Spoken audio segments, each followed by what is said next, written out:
Posso começar. E aí, pessoal, boa noite.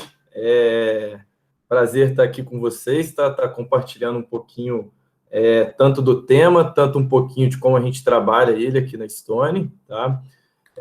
Bom, atualmente aqui na Stone, tá, eu estou na empresa há um pouco mais de 3 anos e meio, e hoje eu estou no desafio atual de liderar o time de People Analytics, tá? Que é um time que utiliza bastante os dados para aplicações em RH, para aplicações em temáticas ligadas a pessoas, performance, gestão e etc. Tá?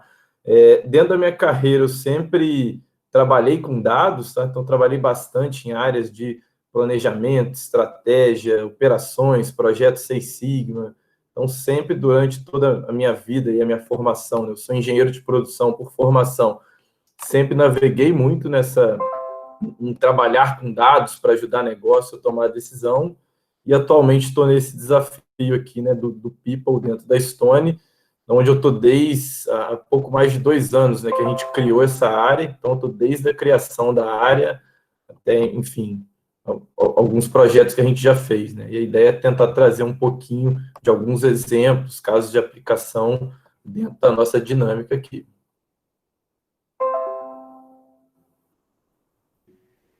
Boa. Bom, boa noite, pessoal. Eu espero que estejam todos bem aí durante essa quarentena que ainda está rolando. Acho que primeiro me apresentar. Bom, meu nome é Rômulo, eu estou na Stone desde 2018, então já tem 2 anos e pouquinho. A gente costuma brincar que é tipo ano de cachorro, né? Então a gente passa 1 ano e já equivale a muito tempo, então parece que é muito mais tempo. Mas eu entrei em 2018 na Estônia, e a área que eu fazia parte anteriormente desde o início foi a parte do regulatório. Então era uma área mais de estratégia de mercado e um contato muito grande com o governo, regulação e estrutura de mercado e competição. E aí agora eu estou transitando para uma outra coisa. Eu entrei na Stone depois de ter feito mestrado em São Paulo, então toda a minha bagagem, né, o histórico é acadêmico, então, assim, acho que faz um pouco de sentido, talvez, estar aqui, porque acho que é um pouco do que a gente vai discutir, dessa intersecção um pouco de viés acadêmico com indústria, e eu acho que data science é uma área meio profícua para esse tipo de profissional. Então, acho que um pouco recente, assim, início do ano, eu passei a assumir uma iniciativa na Stone mais de estratégia, operação, que tenha, assim, esteja ligado a uma célula de dados, a uma coisa mais de pesquisa, entender o que dá certo, o que dá errado. E, enfim, tipo, esse time, né, dá muito auxílio para tomar de decisão, e também toma próprias decisões, assim, de aplicação de algumas políticas. E a base para isso a gente faz via algum tipo de método científico. Enfim, a gente vai falar um pouco sobre isso aqui, mas acho que é isso. Aí, Gia, como é que você quer que a gente toque aqui? Vocês que mandam, pode começar a projetar e tocar. Boa. Vou projetar aqui, então. Boa.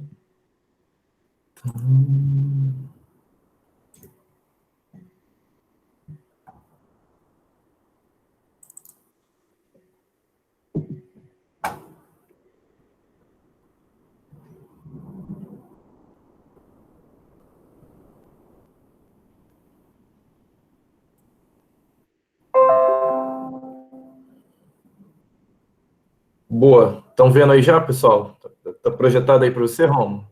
Sim. Tá aparecendo, sim. Boa, beleza. Então, boa, pessoal. Então, acho que já fizemos aí a introdução, né, sobre o tópico.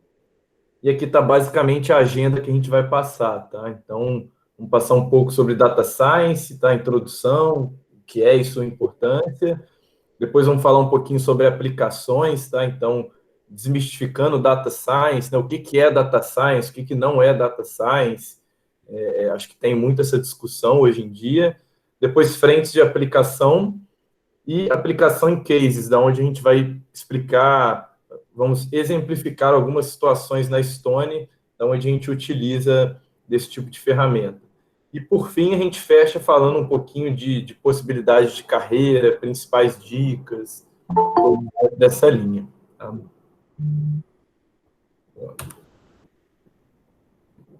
Puxa aí, Rômulo.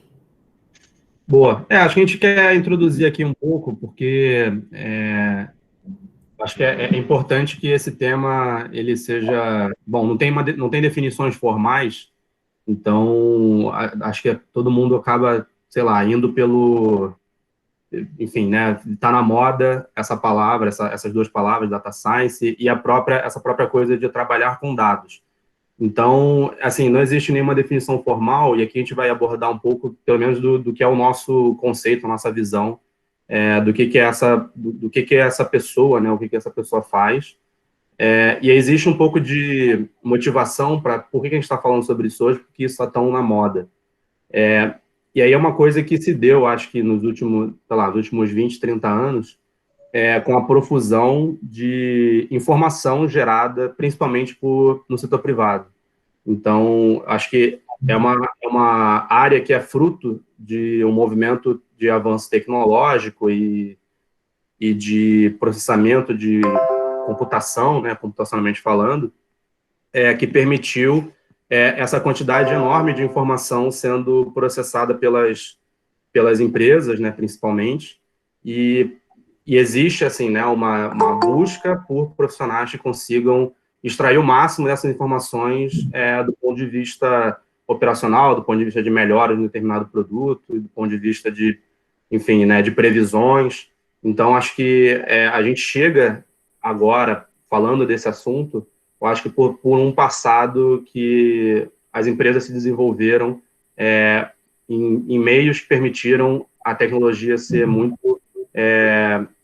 se aprofundar muito em coleta de informação e também pela, sei lá, capacidade dos computadores, né, e dos processamentos estarem no nível nunca antes visto. Então, acho que um exemplo legal de se dar de um lado, essa parte de processamento com todos os serviços de cloud computing que a gente tem hoje, que, sei lá, né, o pessoal costuma fazer essa comparação meio, enfim, né, tipo, com a coisa do homem ter ido para a Lua e, pô, todo o processamento que foi utilizado, não sei exatamente a história, mas cabia num disquete e hoje, pô, você contrata não sei quantos terabytes, tipo, dentro de casa, de um serviço de nuvem de armazenamento dessa informação. E, por outro, na parte de desenvolvimento, né, de aplicativos, de software, enfim, tudo meio que ao nosso redor, a gente acabou sendo cercado por produtos e soluções que se preocupam muito na aquisição dessa informação. Então, o pessoal costuma dizer, eu não gosto tanto, mas tipo que data is new oil, né? Tipo, mas na verdade o que se permitiu é que os dados são não é o oil, né? Tipo, é o próprio produto bruto ali, tipo, que está meio na camada da Terra, que agora se transformou em dados estruturados e que isso, além disso, se transforma em produtos e soluções. Então, acho que cada vez mais a gente costuma ver esse tipo de coisa, né? Empresas que têm essa figura de, tá provendo algum tipo de serviço, está provendo algum tipo de produto, mas, na verdade, assim, muitas delas estão trabalhando ali da porta para dentro em adquirir mais informação, e mais informação também traz mais conhecimento sobre o seu cliente, né? Sobre, enfim, se o seu produto é bom, tá mais adequado. Então, acho que é um pouco assim, né? Tipo, dado esse panorama como um todo, e o que a gente vê das grandes empresas de tecnologia, a gente está falando de uma aqui no Brasil, mas se a gente for falar, vendo o mundo como um todo, a maioria dessas grandes empresas estão focadas nessas soluções, nesses aplicativos, e nessa mentalidade de serem empresas que capturam mais informação, capturam mais dados, e que tenham pessoas suficientes para lidar com esse tipo de coisa, né? Então, eu acho que tem algumas frentes, né, que eu acho que depois o Dani vai detalhar um pouco melhor. A gente vai pegar uma dessas personas que são esse tipo de profissional que trabalha um pouco respirando essa quantidade de informações. Isso daí. E acho que adicionando o Rômulo, né, acho que além dessa parte, né, de ter aumentado a nossa capacidade de coletar dados, né, então hoje a gente coleta muitos dados, ter aumentado a nossa capacidade também de processamento de dados, né, então comparar isso com anos atrás, hoje em dia a gente tem essas capacidades muito maiores. Mas acho que um outro fator que também influi muito para esse assunto estar muito em alta é o que a gente chama, né, de áreas data-driven, ou seja, cada vez mais as áreas têm buscado a se basear em dados para tomar decisões, né? Então, basicamente, esse conceito é, vamos tomar decisões baseadas em dados. Por quê? Porque se eu tomo decisões baseadas em dados, a gente toma melhores decisões, né? Então, decisões que vão otimizar algum fator, ou decisões que vão, puxando já um pouco aqui mais para a minha área, né? Decisões que vão retirar alguns vieses. Então, a questão do viés, por exemplo, quando a gente fala em área de pessoas, ela é um tema sempre muito em alta, né? Então, acho que um outro fator foi que as áreas estão cada vez mais guiadas a dados. Mesmo áreas que, se a gente olhar alguns anos atrás, não eram áreas data-driven. E aí o próprio RH, a área de pessoas, é uma área que é um exemplo. Uma outra área que é um exemplo legal é a área de marketing. Então, hoje, marketing, se você não estiver falando em dados, conversões, canais, retorno, cara, é muito analytics hoje o marketing. Há bons anos atrás não era tanto assim, né? Então, ele invadiu não só áreas que já usavam dados, mas também áreas que não usavam dados, né? Então, acho que por isso que essa invasão e cada vez mais a variedade de tipos de aplicação, né? Acho que também é um ponto legal de pontuar. E eu acho que só para complementar, eu acho que tem 2 pontos que trazem um pouco, né, para a discussão aqui, é que esse ponto que o Dani falou de todas as decisões ser meio que terem evidências, né, tipo de dados e evidências, né, sobre a avaliação daquela determinada ação, isso também leva com que as empresas democratizem um pouco enfim, de sugestões, enfim, da própria capacidade de gerenciamento, né? Porque a coisa para de ser assim, eu estou tomando determinada decisão porque, putz, eu sou o CEO, eu sou o diretor tal, e passa a ser mais, cara, qual a evidência que você traz para, tipo, suportar essa decisão que você toma. Então, a gente costuma dizer, assim, isso no setor privado é muito relevante para, a gente chama, né, essa coisa meio de guiado por dados ou com evidência por dados, mas isso serve para qualquer coisa, qualquer decisão que se toma em qualquer âmbito, seja uma decisão de um programa social, uma política pública.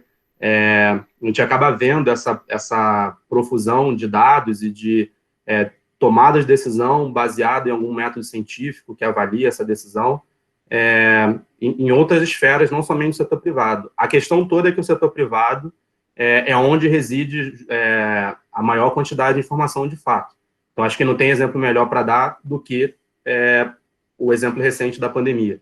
Então, a gente via o governo ali, cara, tentando monitorar como é que estava o espalhamento da doença, como é que estava o impacto sobre os negócios, sendo que todas as pesquisas, todas as formas que o governo tem para monitorar esse tipo de coisa é muito baseado em pesquisas tipo mensais, em pesquisas com granularidade muito maiores, sendo que esses dados estão todos no setor privado. Então, também, falando particularmente, assim, né, vindo da academia, eu acho que também é um caminho muito legal para se fazer essa ponte entre pesquisa, entre métodos que você utiliza, que você, né, aprende na graduação, no mestrado, doutorado, e aplicar no setor privado e ter essa troca também. Eu acho uma coisa muito, muito legal. E aí, um segundo ponto, só para a gente passar aqui adiante, é que, dado, né, assim, essa profusão de informação e de esse mundo de dados que a gente vive, e de extração de informações nossas em momentos que a gente nem percebe que está sendo coletada informação, isso leva a uma preocupação muito grande nas questões de privacidade de dados, nas questões, enfim, de análise de informação sem consentimento. Então, acho que cada vez mais a gente está vendo lá fora, né, eu acho que no Brasil tem discussões ocorrendo, a gente teve a efetivação lá da Lei Geral de Proteção de Dados, né, pelo Congresso. Então, a gente tem toda essa, enfim, esse contexto enorme de privacidade da informação, o que você pode utilizar, o que é dado bruto, o que é dado processado. Então, acho que só, assim, também um ponto para trazer aqui. E aí, enfim, você quer passar, Dani, tipo, a apresentação? Isso, podemos... Eu acho que a ideia, só para o pessoal também, assim, a ideia é ser bem mais uma coisa informal, um bate-papo, e a gente quer ser zero professoral aqui. Então, acho que vamos falando aqui algumas coisas, talvez adiantando outras, mas... Isso daí, né? Acho que aqui o gancho que a gente queria puxar, né? A gente já falou um pouco disso, né? Mas acho que a transição entre, né? Beleza, hoje a gente coleta muita coisa, coleta muita informação, muito dado bruto, né? Mas existe uma caminhada entre a tornar esse dado bruto que você coleta em algum ativo, né? Em alguma inteligência. Então, o dado por si só, ele precisa desses processamentos, etc., enfim, para geração de valor, de insights, de modelos, de N aplicações. E eu acho que, assim, a própria... Existe a coisa do processamento, que a gente falou, né, de coleta dessa informação, que pode ser uma informação muito bruta, né, um dado muito esparso, mas tem uma outra coisa que é o desenvolvimento computacional de, enfim, novos algoritmos e a própria capacidade operacional dos sistemas, de lidar com essas informações e de traduzi-las em coisas muito aplicáveis, em, tipo, indicadores e, enfim, algumas métricas que a gente não conseguiria coletar, enfim, não conseguiria visualizar de outra forma. Então, acho que um exemplo e aí nesse ponto que eu acho que cria um grande frisson, que é a parte de, por exemplo, machine learning, inteligência artificial, que, enfim, nada mais é que uma coisa de previsão de alguns atributos que entram e você queira, tipo, prever ou classificar alguma, enfim, genericamente falando, classificar algum tipo de problema. Então, tem sempre aquele exemplo de uma das primeiras aplicações de machine learning, acho que foi com imagens de satélite para avaliar, por exemplo, tipo, a capacidade econômica de uma região muito pobre. Então, assim, o nível, enfim, de luminosidade e de, enfim, um recorte que os satélites estavam fazendo, tipo, essas coisas permitiram se criar informações sobre o nível econômico, né, como se fosse um PIB de uma região muito granular, de uma região que não teria outro tipo de forma de você conseguir classificar e extrair essa informação. Então, acho que é um pouco disso, né, a gente está falando de dados que, putz, no primeiro momento, a gente nem imagina que pode se transformar em alguma outra coisa, e esse meio do caminho, normalmente, pode ser enfim, um algoritmo, ou enfim, alguma coisa algum tipo de ferramental para você conseguir tirar daquele dado bruto uma coisa que guia uma tomada de decisão ou entendimento sobre alguma coisa. Boa, legal. Acho que aqui na sequência a gente tem um diagramazinho que é bem legal, tá? Bem comum de ter esse tripé, né? Que é o que a gente chama ali de três principais pilares dentro, acho que da formação ou dentro dos skills do cientista de dados, tá? Tem variações disso daqui, tem pessoas que colocam outros pilares, mas independente do framework, dos variados que eu já vi, acho que esses três pilares se repetem muito. É um pouco legal da gente olhar as interseções, né? Que basicamente são as três grandes frentes aqui. Uma é de matemática e estatística, né? Então, conhecer sobre matemática, modelos estatísticos, inferência de dados, como mostrar os dados.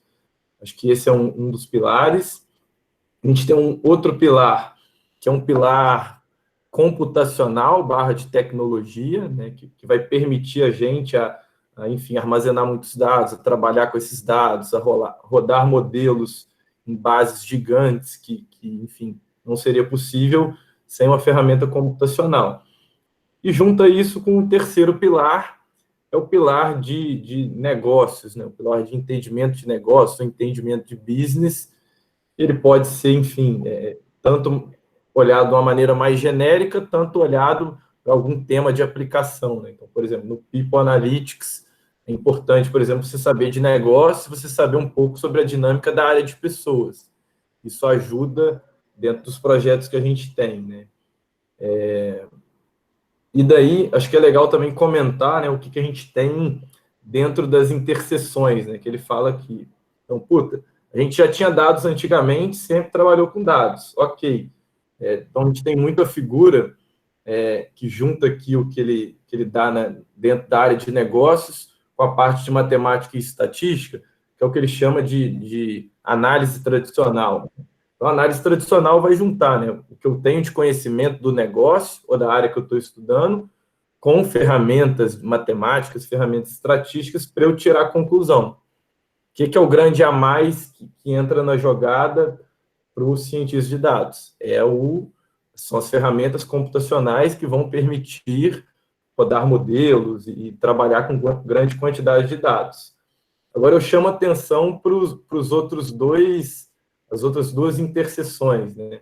Um é o que ele chama ali, né, de interseção perigosa, que é a pessoa que ela é profunda no negócio, ela é profunda em skills computacionais, bancos de dados, etc., mas ela não manja de estatística, de inferência, etc. Então, essa pessoa é um perigo. Perigo por quê? Porque ela sabe trabalhar com uma grande quantidade de dados, ela entende do negócio, mas ela pode estar sendo guiada a conclusões errôneas, né? A conclusões não corretas por falta dessa base de matemática e de estatística. E tem a outra ponta, que é o que ele junta, né? Quando você pega alguém que manja muito do computacional, manja muito de estatística e matemática, mas não manja de negócio, né? Que é pura e simplesmente o algoritmo de machine learning. Então, se eu não souber nada do negócio, beleza, né? Eu posso saber bastante de modelo, posso saber bastante de matemática e de computação, mas, enfim, eu não consigo gerar os meus ativos porque eu não entendo de negócio. Enfim, o meu projeto só vai ter resultado, algum resultado relevante, se ele tiver um link, né, uma aplicação de negócio que faça sentido. Né?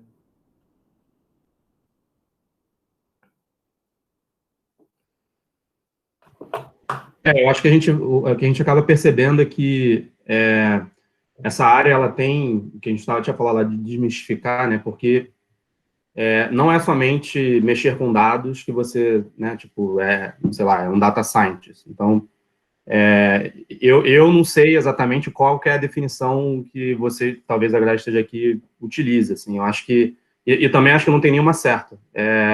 Acho que o ponto todo é que é sempre uma coisa tão interdisciplinar, então, assim, né, tipo, que mistura diversas coisas, que acaba gerando um pouco dessa confusão. Mas, no fim, a gente sempre vai estar olhando para pessoas com com uma bagagem de estatística, matemática, enfim, estatística é a base, enfim, de todos os métodos que são utilizados enfim, na profissão, mas também tem que ser uma pessoa com uma capacidade, enfim, de buscar os porquês das questões, assim, tem que ser muito grande, né, isso. Então, eu acho que a coisa que diferencia isso que a gente está falando aqui para, tipo, o que era no passado, é que hoje você tem essas pessoas, tipo, por que esse negócio deu esse efeito? Por que isso funcionou, isso não funcionou? Como que eu consigo criar, tipo, um método para eu prever alguma decisão, enfim, para eu me adiantar ou me antecipar a algum evento que possa acontecer? Então, assim, e por que essas coisas ocorrem do jeito que elas ocorrem? Então, é um cara bem, tipo, por isso que tem essa coisa, acho que, do cientista, né? Porque é sempre essa pessoa que vai estar ali como se fosse no laboratório buscando, tipo, as razões das coisas acontecerem, né? E isso sai já de um mundo em que a pessoa vai ali só descrever o problema. Não, a gente quer entender por que esse problema existe, tipo, de onde que ele vem, quais são os mecanismos para a gente resolver, como é que a gente resolve. Eu acho que aqui é só um pouco também, já adiantando umas coisas que a gente vai falar no final, mas as pessoas também, enfim, dessa área, né, não podem cair simplesmente na coisa do tipo, eu quero usar machine learning, então, tipo, eu vou querer utilizar machine learning em tudo quanto é lugar. Não, você tem que meio que partir de um problema que tem que ser resolvido, e aí você estabelece, sei lá, se tal método faz sentido, se o outro método faz. Então, assim, a gente tem que partir da pergunta para, tipo, depois partir para depois utilizar o método. Todos os métodos, né, que a gente utiliza nessa produção, enfim, né, em dados, eles nunca têm que ser um fim em si mesmo, né? Então, acho que tem que ter... Acho que as pessoas acabam sendo um pouco mais vaidosas nesse sentido e tem que ser, cara, o importante é a pergunta, é o que você está querendo resolver, é um determinado problema. Para esse problema, talvez você queira utilizar uma árvore de decisão ou uma regressão de tal forma ou uma outra coisa. Então, assim, acho que por isso que a coisa acaba sendo um pouco mais ampla. Então, mas no fundo, as coisas têm, assim, a pessoa tem que ser sempre uma pessoa curiosa, uma pessoa, tipo, preocupada com os porquês, né? Acho que esse é o ponto fundamental. Boa.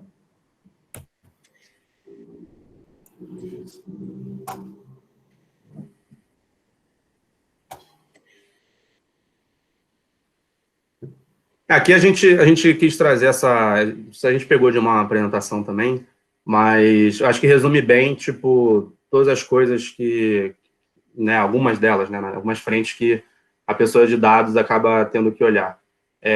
Então, assim, a gente já falou de estatística, matemática, né, tem a coisa, assim, eu gosto de dar um foco muito grande para a ciência, porque eu acho que é quando, assim, a ciência, ela traz o rigor que é necessário para tomar as decisões de maneira geral. Então, assim, você também só ter os dados e só, tipo, olhar, isso aqui vai para cima ou para baixo, acontece de tal jeito, beleza, ok, mas, tipo, na verdade, não é isso que se busca, né? Então, acho que ter um pouco de método científico para o que está sendo feito é sempre importante, é o que realmente traz a diferenciação desse tipo de profissional. Tem as coisas que o Dani falou no início, né, de computação, né, e aí também as pessoas acabam, tipo, beleza, tem que aprender R, tem que aprender Python, tem que aprender C, enfim, Spark, tem uma porrada de troço, e eu acho que a preocupação não é tão essa, assim, beleza, isso aí são meios para você trabalhar com essas coisas, assim, você saber linguagem de programação o tipo, ali a estrada onde você vai percorrer, mas é mais do que isso, né? Tipo, não basta somente saber uma linguagem, você tem que... É como se fosse um grande cinto de funcionalidades, né? Então, não é nem também saber machine learning, até porque machine learning é um caminho infinito de coisas. Então, cada vez que você se depara com um problema e se depara com um tipo de desafio, você aprende determinada coisa e você vai meio que encaixando esses novos entendimentos ali no seu cinto de funcionalidades. Então, talvez um problema te leve a utilizar um método, tipo, de redes neurais. Mas, tipo, quando você for se deparar com isso, aí você meio que, cara, talvez eu tenha que aprender esse tipo de coisa. Então, acho que uma coisa que é legal de data science é um pouco disso, né? Você nunca meio que nunca é um cara muito pronto, assim, para tudo. Você meio que vai sabendo as coisas, mas cada problema te traz um aprendizado e você sempre tem que ir expandindo o que você realmente conhece, né? E a gente também tem outras frentes, né, nessa coisa de dados. A gente não está abordando muito aqui, porque a gente aqui está focando mais na parte de análise dos dados, né, tipo, a parte depois dos dados prontos. Mas eu sei que talvez tenha muita gente aqui na live que também tem interesse na parte, por exemplo, do que a gente chama da engenharia de dados, né, do data engineering, que já é o cara que vai estar ali, tipo, na parte sei lá, na cozinha dos dados, tentando, enfim, né, tipo, transformar alguns dados desestruturados, enfim, banco de dados realmente úteis. Então, tem uma coisa meio de arquitetura da informação que aí acho que é muito mais essa figura que está muito mais ligada à tecnologia e ciência da computação do que da parte de pesquisa, né, por assim dizer. Assim, eu não estou dizendo que quem é cientista da computação não faça outra coisa, mas é só uma correlação que existe e é uma enfim, né, uma área de dados, né, de data science que é super relevante, né, você ter pessoas que trabalhem nesse sentido de transformar aqui, tipo, os dados meio cru e dados que estão meio que esparsos em coisas que são realmente úteis e aplicados. Gente, Oi. desculpa, vou fazer um papel aqui de controlar o tempo. Eu tô com medo da gente não ter muito tempo até o final, que eu sei que a apresentação ainda tem um pouquinho de coisa. Vamos, talvez, passar, cada um falando um slide, se puder, ou dar uma corridinha. Pode ser? Beleza. Fechou. Pode ser. Eu acho que só para finalizar um gancho que o Rômulo pegou aqui, essa figura que a gente colocou aqui no slide mostra um pouco mais dos outros papéis dentro dessa cadeia do dado, né? Do dado ponta a ponta, né? Desde a coleta até a utilização dele. E quais são esses papéis, né? Então, a gente tem lá no início, né, o que a gente chama do engenheiro de dados, que é uma figura super importante para os cientistas de dados, tá?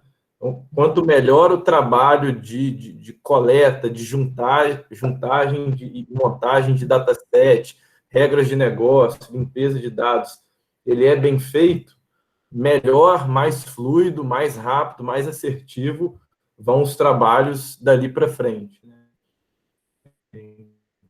Então, um papel super fundamental. Às vezes muita gente confunde, às vezes tem até vaga que é para cientista de dados, mas quando vai ver tem muito de engenharia de dados. Então, acho que é importante ver e entender um pouquinho essa diferença aqui, né? Acho que tem a figura do engenheiro de dados, a figura do analista de dados, tem mais uma função, né, de exploração, descrição dos dados, até a figura que a gente coloca depois do data miner e posteriormente do data science, que ele está olhando, né, dado que eu tenho esse conhecimento de dados, que eu sei essas informações do passado, o que eu posso usar disso para me ajudar em decisões para o futuro, né, seja elas de previsão ou qualquer coisa desse tipo. Eu acho que dentro desse framework fica um pouco mais claro aonde que o cientista de dados está dentro desse grande mundo de analytics, de dados, né?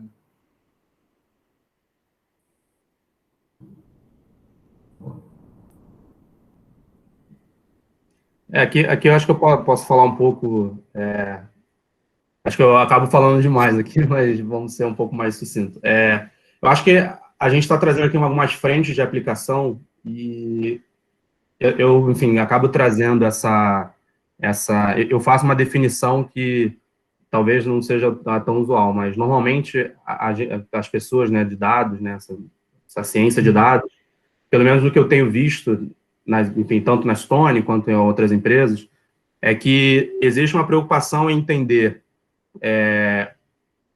por que essas coisas acontecem. Então, tipo, sendo um pouco técnico, basicamente a gente tentar ir para um mundo de experimentação, de inferência causal, enfim, de alguma coisa que nos explique por que tal determinada ação ela teve um resultado ou outro.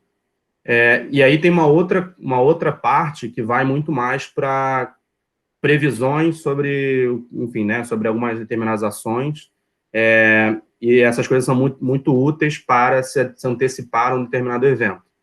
Nessa parte de previsão, aí não tem coisa melhor, enfim, acho que é a coisa, enfim, onde essa área realmente teve uma revolução muito grande, que são realmente os algoritmos de machine learning, de inteligência artificial, que é dado que eu tenho essas informações, e dado que eu tenho tipo uma função que ela vai fitar esses meus dados, eu prevejo uma determinada ação em algum momento. E aí isso pode ser desde tipo se esse rosto dessa pessoa é essa pessoa, até se esse meu cliente ele vai sair da minha companhia, desde tipo se eu vou conseguir contratar essa pessoa para assumir alguma posição na empresa. Acho que o Dani vai falar um pouco disso. Mas eu diferenciaria talvez essas duas frentes entre causalidade, entre as preocupações de experimentação e inferência causal, com a parte de previsão, machine learning, e talvez tenha uma outra que, assim, não é uma coisa tão científica, mas também está ali numa parte mais de como é que a gente descreve os dados, como é que a gente entende um pouco das relações, mas sem utilizar alguma dessas outras ferramentas, né? Então, talvez tenha umas coisas de aprendizado não supervisionado, enfim, algumas outras coisas que estejam nessa parte descritiva, que também faça parte. Mas, assim, essa é uma categorização que eu costumo fazer, assim, mas não tem muito regra geral, como disse antes. Boa. Daí acho que para a gente entrar num assunto aqui que acho que facilita tangibilizar, eu vou trazer um exemplo de aplicação dentro de uma dinâmica, dentro de uma ótica de pessoas, depois o Rômulo vai trazer um outro exemplo de aplicação. Tá?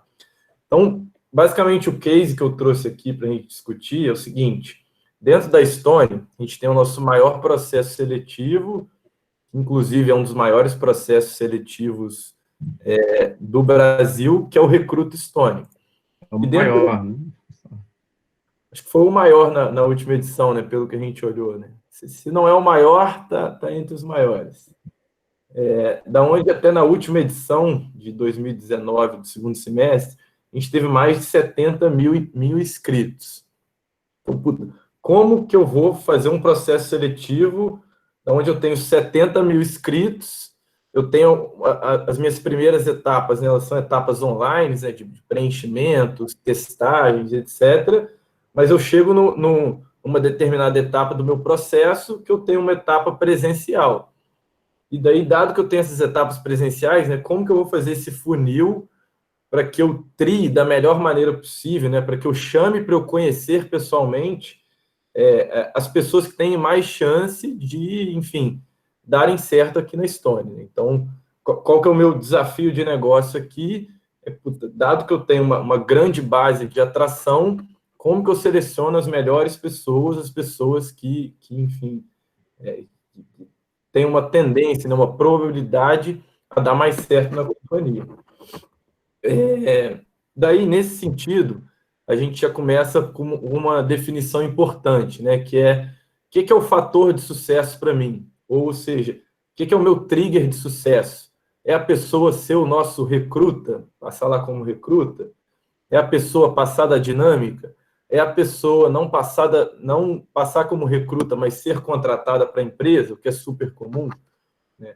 E daí, dentro disso, como o objetivo do nosso processo é, além de contratar os recrutas, também contratar outras pessoas para a companhia, e aqui também eu tenho uma outra dinâmica, que é o seguinte: dentro da minha população, né, desses 70 mil, a gente chama mais ou menos uns 300 para a dinâmica, se eu não tô enganado, é mais ou menos essa proporção. E daí eu tenho uma dinâmica aqui de uma população que a gente chama, né, muito desequilibrada ou desbalanceada, né? Ou seja, para o meu algoritmo encontrar padrão, ele tem poucos casos que eu chamo de verdadeiro para ele encontrar, e muitos casos de falso. Tá? Isso é uma condição de contorno aqui importante. E daí o que a gente definiu como medida de sucesso para equilibrar todos esses fatores, do que a gente queria achar nas pessoas versus ter uma base um pouco mais equilibrada, foi treinando, obviamente, com edições anteriores, né, ou seja, usando dados do passado, a gente pegou e usou como fator de sucesso pessoas que passaram anteriormente na dinâmica. As pessoas que passam na dinâmica, a gente nota que tem uma boa chance de, enfim, continuarem a ser entrevistadas, tem uma chance alta de entrar na empresa, seja como recruta ou seja em alguma vaga pontual. Daí a gente, entendendo esse fator de sucesso, a gente montou modelos, e aí uma coisa legal é, beleza, definir meu fator de sucesso. O que eu vou usar para prever os dados? Para prever esse fator de sucesso? É a idade? São os testes? O pessoal faz uma bateria de testes. É se estudou na escola A, B ou C? É se fez o curso A, B, C ou D? Então, a gente cai um pouco nesse dilema. E aqui dentro do Recruta, a gente tem um fundamento que ajudou a gente dentro dessa decisão, que é um fundamento de conhecer as pessoas, conhecer o potencial das pessoas e julgar ela por isso. Não julgar porque ela veio de uma faculdade A, B ou C, porque ela teve uma oportunidade X, Y, Z. Então, dentro do nosso modelo, a gente usa apenas dados de testagem, teste de lógica, teste de fit cultural e outros dados de uma bateria de testes que a gente tem. Ou seja, o algoritmo ele não sofre nenhum viés se a pessoa é de São Paulo, do Rio de Janeiro, se é de uma faculdade X ou Y, o que, conhecendo aí como são feitos outros processos, existe, né? Então, tem alguns outros processos que usam esses dados e, obviamente, isso enviesa o modelo, né? Então, ele tende a escolher mais, e isso pode dar algum tipo de padrão para o modelo de machine learning. E aqui eu coloco um pouco para ilustrar, na sequência, dada essa descrição, um pouco aqui do nosso modelo, tá? Então, basicamente, meu modelo, eu tenho lá, 1 é a pessoa que passou na dinâmica, o 0 é a pessoa que não passou na dinâmica, ou que eu nunca chamei, e daí eu tenho aqui, na hora de eu decidir, né, o que eu coloquei lá de um trade-off entre quantidade e qualidade. Então, se eu tiver uma barra muito baixa, ou seja, né, se entre aspas, qualquer um puder ir, eu vou ter uma oferta grande de pessoas e, em consequência, né, se eu for para o outro extremo, se eu tiver uma barra muito alta, pode ser que eu seja muito preciso, né, que eu acerte bastante, porém que eu não tenho o volume de pessoas que eu queira trabalhar. Então, dentro desse trade-off de volume e precisão de acerto, a gente tem aqui uma distribuição, né, de probabilidade. E olha que legal. Quando eu olho primeiro o gráfico da direita, nota que, para a maioria das pessoas que eu tô testando se o meu modelo está bom ou não, ele joga a grande maioria das pessoas com uma probabilidade muito pequena. E quando eu olho aqui, essa distribuição de probabilidade versus duas grandezas, a gente chama aqui, né, de precisão e de recall, eu tenho, né, à medida que eu vou subir na barra, a minha precisão, que originalmente estava aqui um pouco menor do que 10%, ela vai subindo substancialmente, à medida que, obviamente, eu vou perdendo o que eu chamo, né, de recall, que seriam todas as pessoas que já passaram em dinâmica. Se eu fizer esse corte X, ela estaria fora ou não? E, obviamente, ela vai caindo. Porém, a minha precisão vai aumentando. Então, eu consigo, dando um corte de probabilidade pequena na minha base, eliminar uma série de pessoas e aumentar bastante a minha chance de ter precisão, de ter pessoas com maior fit dentro do meu processo.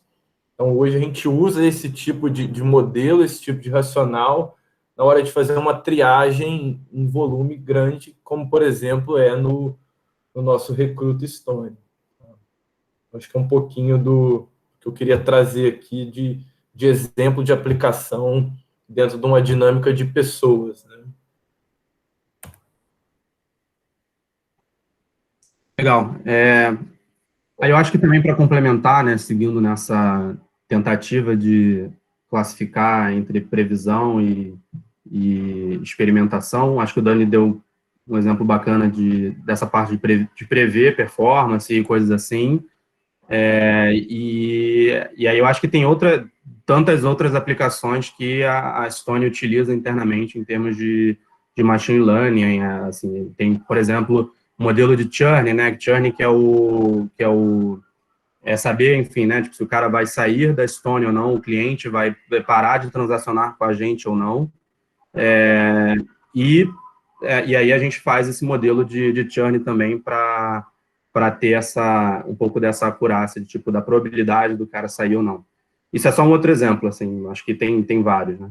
Mas aqui eu queria chamar a atenção para uma outra área, assim, né? Um outro foco, assim, de aplicação, e que é uma coisa que as empresas de tecnologia fazem muito, e é legal trazer aqui também essa outra, enfim, né, essa outra frente, que é essa parte que a gente chama de avaliação de impacto e de inferência causal sobre alguns problemas. Então, até trouxe aqui que a gente está sempre tomando muita decisão o tempo inteiro, né? Se a gente vai lançar um determinado produto, qual que é o produto, se, tipo, a gente vai cobrar X%, Y%, se a gente muda determinada estratégia, se a gente lança um e-mail para os clientes, se a gente liga. Então, cada coisa dessa, a gente precisa necessariamente saber o que dá certo, para quem, como, por que deu certo, em quais casos. E esse tipo, né, de cultura, né, vamos dizer assim, ela tá muito associada a uma coisa que a gente chama, né, de método científico, que vai buscar tentar isolar o que é causalidade, o que é essa correlação.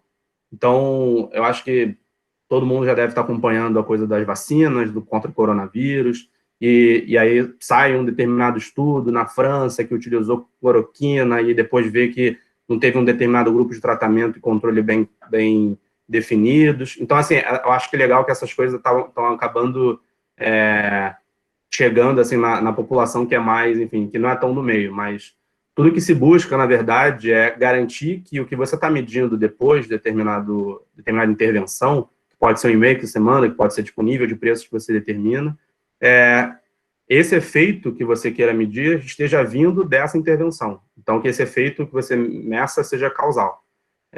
E essa causalidade, ao invés de estar correlacionado com várias outras coisas, você necessariamente tem que passar por algum tipo de experimentação, por algum tipo de testagem aleatória na sua amostra ali que você queira medir. Então, por exemplo, vacina, certamente tem um grupo lá que jogou uma moeda para cima e aplicou a vacina em um e outro não. E aí, com essa aleatorização, você garante, né, assim, eu tenho mais segurança que esses dois grupos, enfim, né, tipo, são basicamente similares depois da aplicação da vacina e, na verdade, antes da aplicação da vacina. E a única coisa que diferencia esses dois grupos foi, tipo, você jogar uma moeda para cima e dizer que, pô, para esses caras aqui, você vai aplicar a vacina. Esse modo de fazer, né, experimentação, que na indústria todo mundo conhece como teste AB, tem algumas coisas em academia que o pessoal conhece como RCT, né, que é Randomized Controlled Trials, que é o gold standard lá que a gente vê nos papers aí procurando medicamento ou vacina contra o coronavírus. Tem que ser duplo cego, randomizado e tarará. É basicamente a mesma coisa que a gente está falando aqui. E o que a gente percebe é que a maioria das empresas que tem muito sucesso, essas empresas de tecnologia, elas estão associadas a uma capacidade de fazer experimentos em massa. Então, assim, isso aqui a gente destaca Facebook, Google, Uber, Microsoft, Netflix, todas essas grandes empresas de tecnologia, elas estão muito imbuídas nessa cultura de testar tudo. Então, assim, sei lá, Uber vai começar a colocar, sei lá, Uber Eats para, tipo, alguns tipos de clientes. Como é que eles vão fazer isso? Certamente vai passar por um tipo de experimentação com um grupo de controle e tratamento bem controlado, ou com uma coisa um tanto quanto aleatória. Claro que nem sempre a gente está no mundo ótimo, assim, no mundo aleatório, que eu consigo jogar a moeda para cima e testar, porque essas coisas não podem ser éticas em alguns casos, em outros casos, porque uma determinada política foi tomada não querendo, enfim, ser realmente aleatória. Para esse tipo de problema, a gente também tem métodos que tratam disso, que aí acaba indo para essa área mais de inferência causal, de você testar diferentes métodos estatísticos para você corrigir para viés de seleção que haja, por exemplo, em quem tem determinado programa, política ou determinado produto que você colocou. Aqui eu trouxe só um exemplo do que a gente já aplicou no slide seguinte. Oi? Boa. Aqui é assim, não posso dizer exatamente o que foi a intervenção, mas, enfim, a gente fez uma determinada ação, o lançamento de uma coisa, e a gente queria ver o impacto, tipo, cara, eu quero saber qual que é o impacto sobre churn, né, nesses clientes. Então, assim, o churn sempre é uma métrica que a maioria das empresas estão preocupadas, principalmente as empresas que têm relacionamento longo com o cliente, né, em que existe uma relação ali de recorrência, que é o caso da Stone, e aí o churn acaba sendo uma dessas variáveis que a gente sempre se preocupa, né, que o churn, ele mede a taxa de clientes que deixam a empresa ao longo do tempo, né, que param de utilizar o produto. E aí, então, a gente, sei lá, fez o lançamento desse produto e a gente quer tentar analisar qual que é o impacto desse produto para frente, né? Tipo assim, qual que é a redução ou aumento, sei lá, desse produto nessa variável, em churn. E aqui a gente utiliza alguns métodos econométricos, né? Que eu também não quero ser muito técnico, mas são os métodos bem usuais de avaliação de impacto, enfim, diferença causal. E aí a gente tenta comparar, por exemplo, em 3 tipos de clientes diferentes. Então, pensa esses tipos aqui como se fossem importe de clientes. Clientes maiores, né, e clientes Stone, que são lojistas pequeno e médio do Brasil todo, né. E a gente vê, cara, quando eu dou o produto, que é aí essa linha tracejada vermelha, A gente vê que tem uma redução de churn significativa, né, assim, aqui para o cliente tipo 1 e tipo 2, mas a gente vê que tem distinções, assim, olha, para o tipo 1, a coisa cai no mês seguinte ao desse tratamento, né, que foi dado, né, essa política que foi tomada, e essa coisa fica flat dali em diante, por exemplo. Já para o tipo 2, o churn ele vai decrescendo sobre esses clientes, né, a chance desses clientes saírem é reduzida paulatinamente. Então, esse 1, 2, 3 aqui até o mais 8 são meses após enfim, a aplicação dessa política. E aí, quando a gente olha, por exemplo, o tipo 3, a coisa fica meio embaralhada, assim, tipo, tem uma redução de churn no início, mas depois, tipo, a coisa fica ali meio no 0 a 0. Então, aqui é só para ilustrar um pouco do tipo de coisa que eu acho que essa pessoa um pouco mais científica vai estar preocupada, assim, tipo, eu tenho que utilizar os métodos certos para avaliar uma determinada política e eu tenho que considerar quais são, tipo, as dinâmicas que podem estar interligadas com esses efeitos. Então, por que talvez o tipo 2 esteja decrescendo mais o churn, essa política aqui esteja fazendo com que o churn esteja decrescendo mais do que, por exemplo, no tipo 1? E por que no tipo 3 essa coisa não tem efeito? Então, todas essas perguntas, essas investigações, né, acho que investigação é uma palavra boa, são meio que atributos de pessoas ali focadas, tipo, no entendimento do problema, enfim, utilizando esses métodos estatísticos. Eu acho que no slide seguinte tem essa mesma coisa para o transacional, né? Normalmente a gente chama de TPV, né, que é o total processado pelo cliente. Então, imagina, todas as transações ali dos estabelecimentos Stone. E aqui é o mesmo exercício do de antes, só que aqui a gente olha para, cara, qual que é o nível do TPV, né, tipo, do nível de transações, após a adoção, né, após a gente ter colocado essa política sobre alguns clientes, né, sobre alguns clientes e não em outros. Então, quando a gente vê assim, olha, antes de você aplicar essa coisa, antes da barrinha ali tracejada, os clientes estavam ali meio que parecidos, tudo ali meio no zero, né? A diferença entre eles não era estatisticamente diferente, então eles eram parecidos. E aí, quando a gente coloca essa política, a coisa já muda de patamar. Quem recebeu esse programa tem um aumento no transacional, né, tipo, sobre o volume, que não tem nada a ver com qualquer outra diferença que esse cara tenha já, tipo, assim, esse efeito vem do programa que a gente colocou, enfim, da política que a gente adotou. Então, assim, a gente nota distinções entre os tipos de clientes, esse efeito é persistente ao longo do tempo? Aparentemente não, para o tipo 1 e tipo 2, porque a coisa meio que se reduz lá no período, enfim, 7, 8 meses para frente. Ao contrário do tipo 3, que a coisa, enfim, cria um aumento aparentemente persistente. Então, assim, isso é só um tipo de bem, assim, usual de coisas que a gente acaba fazendo na parte, por exemplo, de experimentação, que é uma área grande, assim, né, em termos de testar o que dá certo, para quem dá certo, e, assim, avaliar o impacto de um programa, ele tem que estar muito ligado com a preocupação científica. Porque, assim, se você só comparar a média de, sei lá, transacional aqui, da galera que recebeu a política contra a galera que não recebeu a política antes, se a aplicação dessa política não for aleatória, está enviesado certamente. Então, você tem que saber lidar com esse tipo de coisa, né? Com a seleção, o viés seleção que o Dani também comentou lá no início. Então, acho que isso é só um exemplo aqui genérico de uma política, mas que tem, enfim, uma coisa que as empresas acabam fazendo muito, todos os dias, enfim, né? E quanto mais digital a empresa mais espaço tem para ver, tipo, putz, coloquei um anúncio aqui, teve mais clique que outro, em tal posição do site. Então, assim, isso é um caminho bem grande, assim, de aplicação.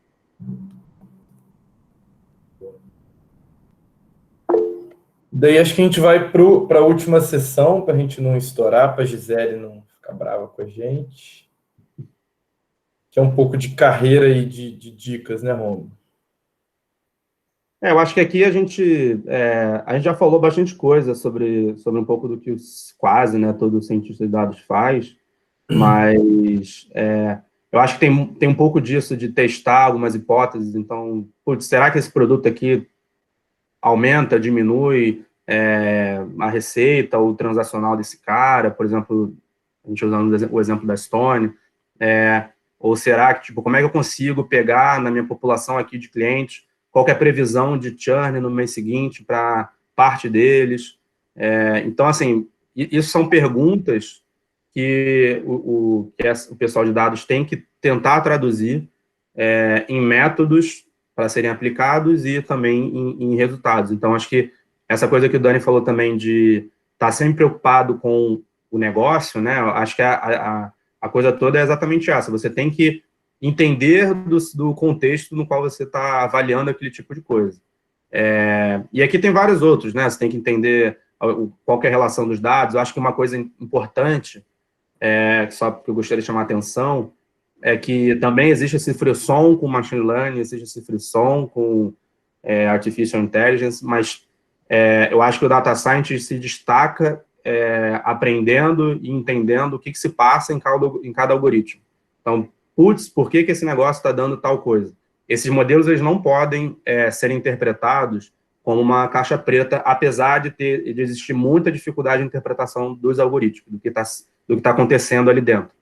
Mas uma coisa que a gente queria destacar é que esse profissional ele tem que ser a pessoa que vai no detalhe, tem que ser a pessoa aprofundada que, tipo, seja bem específico ali, enfim, e é isso que traz realmente a diferenciação desse profissional frente, enfim, né, de pessoas, né, nesse ambiente de dados frente a outros.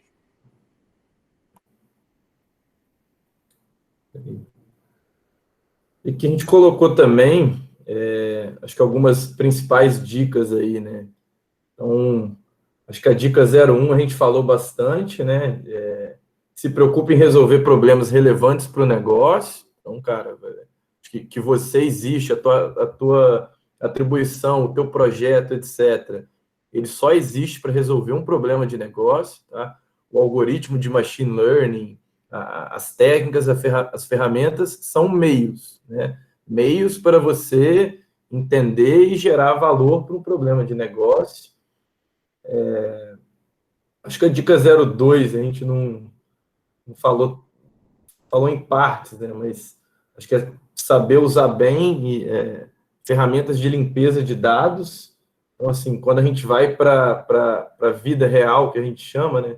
É muito comum da gente ter datasets bem sujos, às vezes dentro de um projeto de data science, ou dentro de um projeto de machine learning, você às vezes gasta muito tempo dentro dessa etapa, né? Você gasta pouco tempo no modelo em si, você gasta muito tempo entendendo, aplicando regras de negócio, limpando os dados, e na vida real você não vai receber esses datasets todo bonitinhos, né? Então, como cientista de dados, é importante você ter essas skills, senão você vai ficar muito vendido a ter uma base super redonda, né?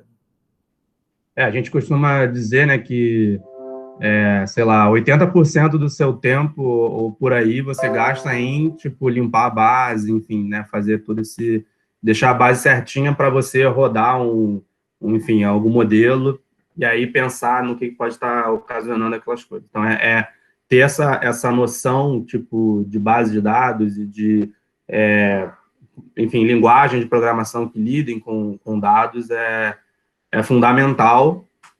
Mas, de novo, né, uma habilidade também não pode parar por aí. Isso aí.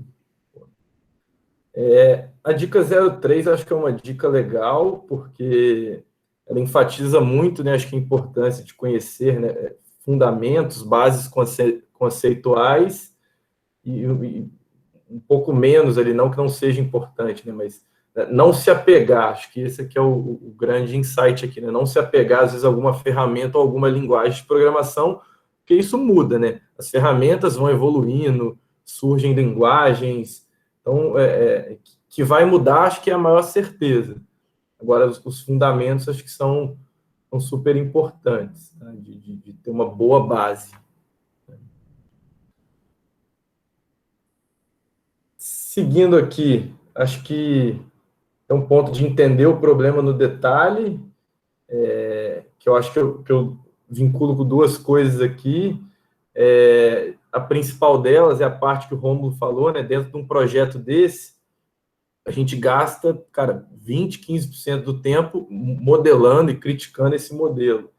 Então, dentro das partes pré, né, ter os dados, limpar os dados, etc., tem uma parte grande de entender as condições de problema, né, as condições de contorno, qual que é o teu real objetivo. Acho que também linka bem com o ponto 01. Não sei se o Rômulo tem aí alguma coisa para acrescentar do 04. Acho que é isso mesmo, concordo. Boa. Cara, acho que dica 05, pratique. Então, beleza, né? A gente tem muita base conceitual disponível, né? Até um negócio legal para data science em específico é que a gente tem muito conhecimento open source, né? Então isso é legal, mas acho que tão importante quanto, beleza, né? Você pegou e estudou. Como que eu vou ficar bom em fazer um modelo, em de fato pegar uma ferramenta e conseguir aplicar num problema prático? Praticando. Tá? Então, o on-the-job learning aqui, ele é bem importante. Tá?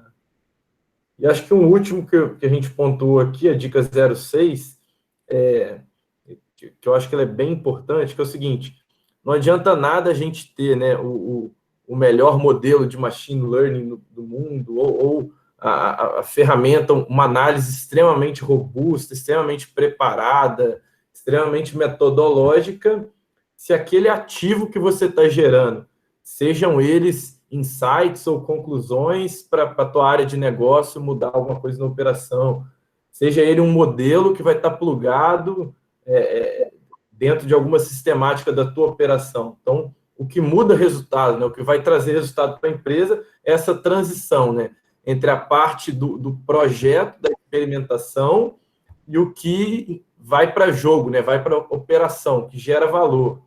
Então, essa parte quando ela termina a parte de projeto, é uma parte super importante para a gente dar liquidez, né, para você gerar valor depois de todo o teu tempo de projeto. Né? Então, acho que é uma dica também super Eu acho que isso é super importante, talvez uma habilidade mais, talvez, tipo, desprezada, vamos dizer assim, tipo, quando todo mundo começa a pensar nessa área, mas, assim, você precisa, assim, né, quem se destaca um pouco nessa área são pessoas que conseguem traduzir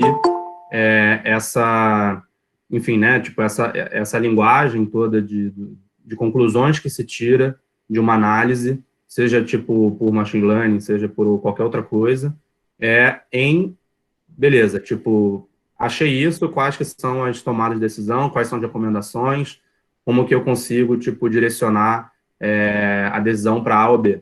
Então, acho que, sei lá, acho que até utilizando um pouco de meu passado acadêmico, né? A academia tem muito esse problema. Tem essas pessoas que estão lá pesquisando, fazendo, né, pesquisas completamente de ponta, de grandes cientistas mesmo do mundo.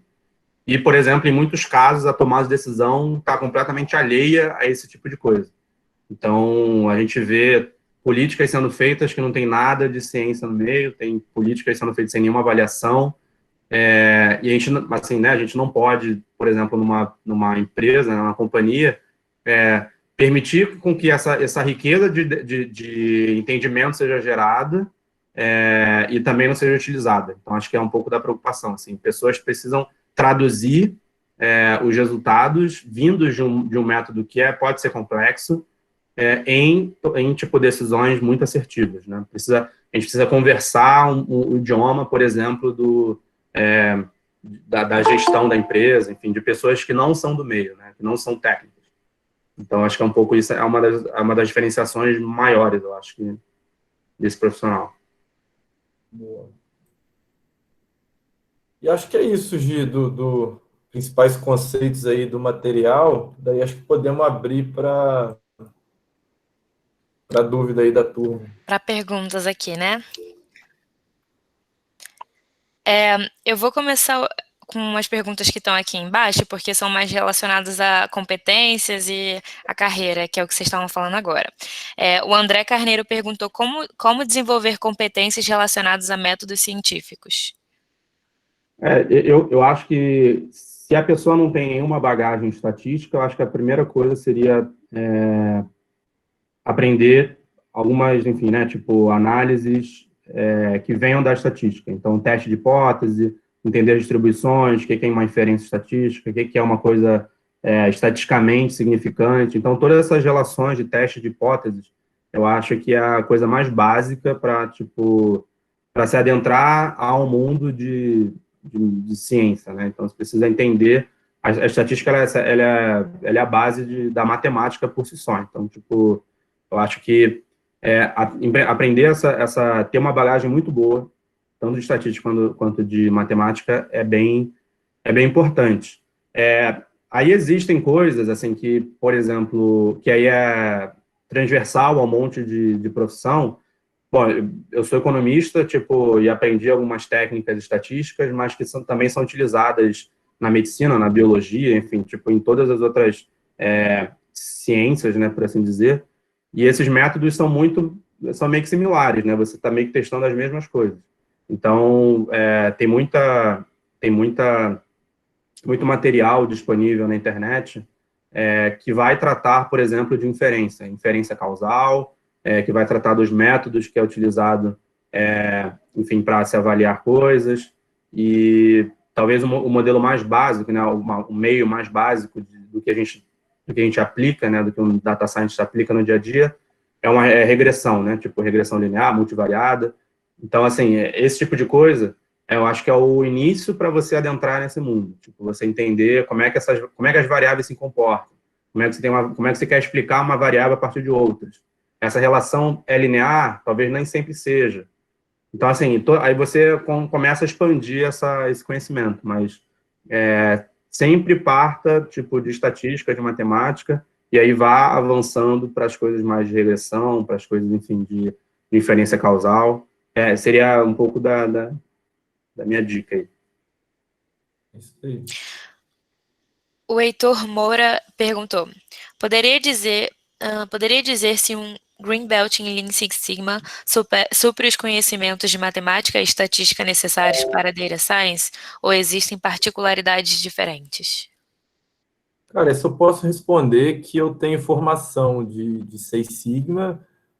Eu acho que um primeiro ponto é só, não dá para afirmar, tá? Tipo assim, a gente não tem nenhuma instituição que regula todo o ensino de Six Sigma no Brasil, tipo, falar, esse curso é completo, ele aborda tudo, tá? Mas, de maneira geral, os cursos que tem no mercado, pelo menos alguns bons cursos que eu conheço, eles abordam bem essa parte, tá? Porque eles entram tanto na parte, né, de ferramentas da estatística, que a gente chama, né, descritiva, quanto também nessa parte de estatística de inferências, né, que o Rômulo comentou, né? Saber fazer um teste de hipótese, saber fazer uma análise de variância. Então, tem coisas, inclusive, tem coisas dentro da minha formação no Six Sigma que me ajudam e me ajudaram dentro da minha carreira em análise de dados, né? Dentro da minha carreira em analytics. Eu acho que só aproveitar o gancho, a gente tinha comentado isso durante a apresentação, mas acho que uma coisa muito legal, assim, de ciência de dados é que é uma coisa democrática no sentido do conhecimento. Então, pô, você não precisa fazer uma graduação de 5 anos numa universidade top para ser, tipo, reconhecido como um cara fodão, entendeu? Então, assim, a maioria dos conteúdos, putz, tem na internet, assim, pô, open source, tem plataformas, tipo, com muitos cursos, e aí, de novo, né, enfim, tem alguns cursos que tem lá toda a trilha de data science, mas você pode fazer, putz, eu quero fazer uma coisa só de aprender random forest de machine learning, beleza, vai lá e faz. Se eu quero aprender, tipo, experimentação, você vai lá e faz. Quero entender como é que é a arquitetura de dados.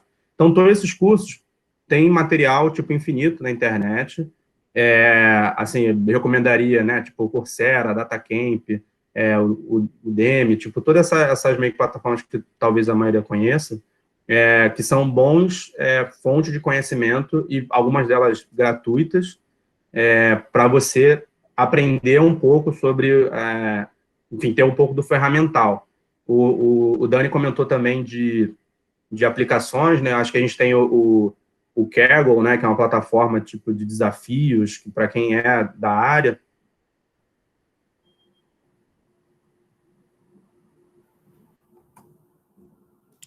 Acho que o Rômulo travou, né? Ou é só Eu para mim? estava na dúvida se era eu ou ele, mas acho que era ele. Bom, Quer puxar uma outra vou pergunta? passar para a próxima. Sim, o Guilherme Stocco perguntou: vale mais a pena entrar a fundo em uma linguagem, machine learning e redes neurais, ou aprender uma nova? Sei Python e estou pensando em SQL ou R. E o Felipe Amaral também perguntou sobre MATLAB. Então, o que você acha, Dani? Tá bom. Vamos só separar uma coisa, né? Tipo, machine learning não é uma linguagem, né? Machine learning tem alguns tipos de algoritmo. O algoritmo é um método ali que a gente vai passar para, enfim, otimizar alguma coisa, reduzir erro, etc. Então, só para separar um pouco as bolas. Quanto à linguagem, tá? O que eu vejo a turma trabalhando mais hoje em dia é o Python e o R, tá? Então, são as duas linguagens e plataformas que eu vejo a turma que trabalha mais especificamente com a parte de machine learning, tá? Que é uma parte que eu tenho um pouco mais de experiência. Então, eu vejo bastante foco nessas duas ferramentas, nessas duas linguagens, tá? Legal. E eu acho que a última é do Heitor, um pouco do que vocês já tinham respondido, né? Greenbelt mais MBA mais Python seria um bom framework inicial para Data Science. Eu acho que aqui o vínculo, o Rômulo falou um pouco, né, da diversidade de formações, mas assim, beleza, Greenbelt aqui eu acho que dá uma base boa, um bom olhar de negócios, um bom olhar para ler problemas de negócio, dá uma base estatística legal. Python, querendo ou não, é uma linguagem super utilizada, né? Então, tipo, esse casamento aqui parece ser um casamento legal aqui que o Heitor está sugerindo, tá? Não é necessariamente trilha de sucesso ou tipo, tem que ter isso para ser, tá? Mas me parece que a combinação aqui, por combinar essa linguagem com Six Sigma, sim, seria interessante. Legal. E eu acho que agora, para encerrar, uma pergunta da Rainaya. Seguindo o conceito de que há muitos dados hoje, também temos o garbage in como problema real. Qual é o melhor método para mitigar esse problema, já que em qualquer indústria, por mais que haja um ERP, ainda somos dependentes de inputs manuais? E qual a previsão de futuro para esse tipo de cenário? Por exemplo, inputs manual tem a tendência a diminuir? Tá bom. Vou dar um pouquinho da minha perspectiva. Começando até de trás para frente, né? Acho que inputs manual tem a tendência de diminuir, sim, porque inputs manuais, né, eles geram bases de dados não confiáveis. Então, quando você tem um sistema, tem toda uma padronização, regras pré-moldadas, que quando você tem um input manual, você está por uma sucessão a erros, a bases não confiáveis muito grandes. E daí, se você for fazer um projeto, né, de análise de dados, um projeto de data science, com dados não confiáveis, tudo aquilo, né, que você pode estar chegando a conclusões com dados errados, né? Então, você pode estar falando que é para ir para a direita, sendo que o melhor seria ir para a esquerda. Então, tem esse problema. Quanto a outra coisa, enfim, né, do lixo de dados, eu acho que a gente frisou que é importante, né, focar muito nisso, porque a realidade é que a gente vai ter contatos, né, com datasets com problemas, tendo que juntar datasets, às vezes com regras de negócio não exatamente iguais. Então, a parte de saber bem esse data clean, ela é importante, na minha opinião, ela vai continuar sendo importante. Agora, tem terceiro ponto aqui, que eu vou buscar, que a gente tenta ter esse olhar aqui dentro da área de pessoas, que é todo o planejamento de coleta de informações, né? Então, aqui dentro da área, a gente tenta ver, tipo, quais informações eu vou coletar, para as análises que eu preciso fazer, eu preciso ter esse dado ao longo do tempo, qual o jeito de eu coletar esse dado para que ele me seja útil para relatórios ou para projetos, enfim. Então, essa parte de lá atrás, né, da arquitetura, de como coletar os dados, é uma parte importante para que você tenha menos problema com cleaning, né, cada vez menos. Então, é uma parte que acho que é super relevante dentro daquela cadeia de dados, né? Então, lá o engenheiro de dados ou o arquiteto que vai estar bastante preocupado com isso. Mas nota que a coisa se conecta, né? Se eu não tiver aquele bom dado, aquele dado com a regra de negócio que eu preciso, lá na frente o cientista de dados não vai conseguir fazer o projeto se ele não tiver esse dado. Acho que acho que foi mal ter caído antes aí, a internet deu um problema.